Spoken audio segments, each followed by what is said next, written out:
Welcome to Inspiration from the East, where every story is infused with the rich flavors and traditions of distant lands. If you're passionate about uncovering unique tales and savoring the world's most captivating tastes, you've come to the right place.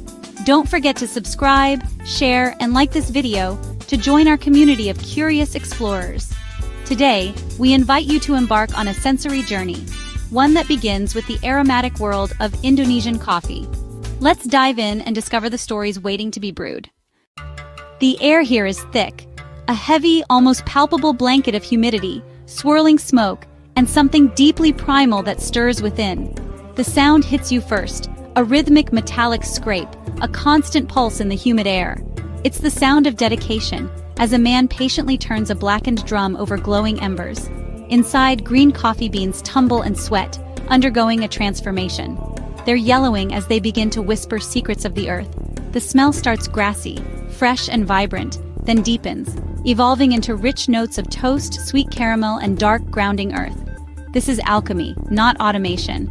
A craft passed down through generations, a legacy etched in every bean. Suddenly, the beans swell with newfound life, shedding their papery skins, and the air explodes with a sweet, sharp fragrance that dances on the tongue.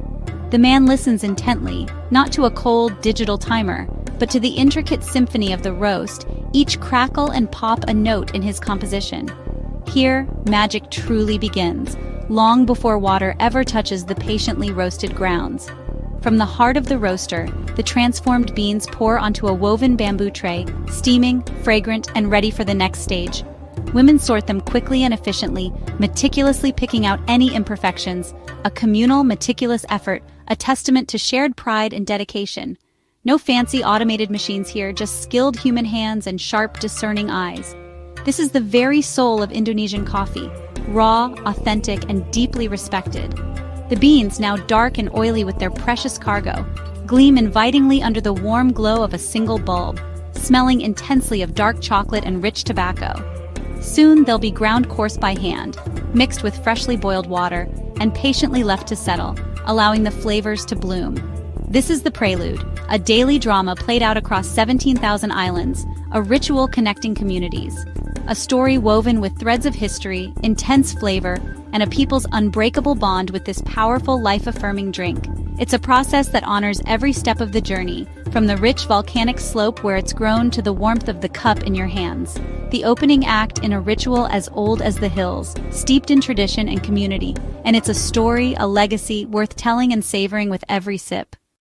You simply can't talk about Indonesian coffee without first understanding and talking about the land itself, the very foundation upon which these incredible beans are grown. Picture a generous splatter of emerald islands scattered across the equator, a breathtaking necklace of active volcanoes, all strung along the fiery ring of fire. This rich volcanic soil is the secret ingredient, the magic touch of Mother Nature, giving these exceptional beans their signature low acidity, luxuriously syrupy body, and those deep, complex, earthy flavors that define Indonesian coffee. The Dutch, with their keen eye for opportunity, brought coffee to Java in the 1600s, immediately seeing the immense potential in the fertile land and favorable climate. Colonialism undeniably shaped the industry in its early days, but the resilient plants thrived against all odds, and Java quickly became synonymous with high-quality coffee. And from there, coffee culture began to rapidly spread to Sumatra, Sulawesi, and Flores, each unique island adding its own distinctive accent and character to the final brew. The devastating coffee rust disease tragically wiped out much of the Arabica crop in the 1800s, but the resourceful Indonesians bravely replanted with the tougher, more resilient Robusta variety. Robusta quickly became the sturdy backbone of the industry, fueling the masses with its bold flavor, while the beloved Arabica slowly but surely made its triumphant return. Therefore, every single cup is a direct taste of geology, volcanic eruptions, the complex colonial legacy, and the unwavering resilience of the Indonesian people. That distinct heavy body, those unforgettable earthy notes, and that subtle hint of exotic spice are all right there, waiting to be discovered. Indonesian coffee is undeniably complex, often brooding and always deeply satisfying to the very last drop. It's the unmistakable flavor of a place that has been forged in fire and deeply steeped in a rich and fascinating history. So when you take that first sip, you're not just tasting coffee, you're tasting the land itself, the struggles faced, and the stubborn, unwavering persistence of its remarkable people. Geography and history are inextricably tangled together in every single cup. The end result is a truly unique brew, unlike absolutely any other coffee on Earth. It's a living, breathing memory of the entire archipelago captured in a cup. And it's a story that is always evolving, always in motion, with every new harvest. To truly understand the incredible diversity of Indonesia, you absolutely have to taste it for yourself. It's the only way to grasp the nuances. Let's start our journey in Sumatra with Mandailing coffee. It's known for being bold, earthy, and boasting a thick, luxurious body with distinctive notes of wet earth, reminiscent of a forest floor after a rain, hints of cedar, and a lingering finish of dark chocolate. It's an intensely flavored experience, a direct product of the Sumatran jungle highlands, and its unique wet hulling processing method. Next, we move to Java and its Preanger coffee, a profile that's cleaner, brighter, and more refined, showcasing refined flavors like brown sugar, adding a delicate sweetness, a touch of spice, and a beautifully sweet finish. This is the classic estate-grown coffee experience, wonderfully balanced and incredibly approachable for any palate. Finally, we arrive in Sulawesi, home to Tanah Toraja coffee, a coffee that's both rustic and remarkably complex, characterized by a syrupy sweetness that coats the tongue, and delightful notes of black cherry, ripe plum, and rich chocolate. A muted acidity keeps the cup lively and engaging, telling the captivating story of a truly mystical land. Mandailing, Java, Toraja, 3 islands and 3 incredibly distinct coffees, each with its own character. Each one beautifully reflects its unique terroir, the specific soil composition, the altitude at which it's grown, the climate, and even the local culture. Drinking them side by side in a comparative tasting is like embarking on a sensory tour of the entire Indonesian archipelago. You can almost taste the very earth of Sumatra, the delicate sweetness that defines Java, and the wild, fruity flavors unique to Sulawesi. It's essentially geography contained within a cup. A powerful lesson in how just one plant, the coffee plant, can express itself in such radically different and fascinating ways. This experience goes far beyond just caffeine. It's a truly delicious and incredibly complex journey for your senses. Each and every cup tells a unique story of its place of origin, and every single sip offers a new and exciting exploration. To know Sumatran coffee, you must understand giling basa, wet hulling. Born of necessity in Sumatra's humid climate, it's a shortcut with big impact. Elsewhere, beans dry for weeks. Here, they'd rot. Farmers pulp, ferment, and wash the cherries, then dry the beans for just a few hours.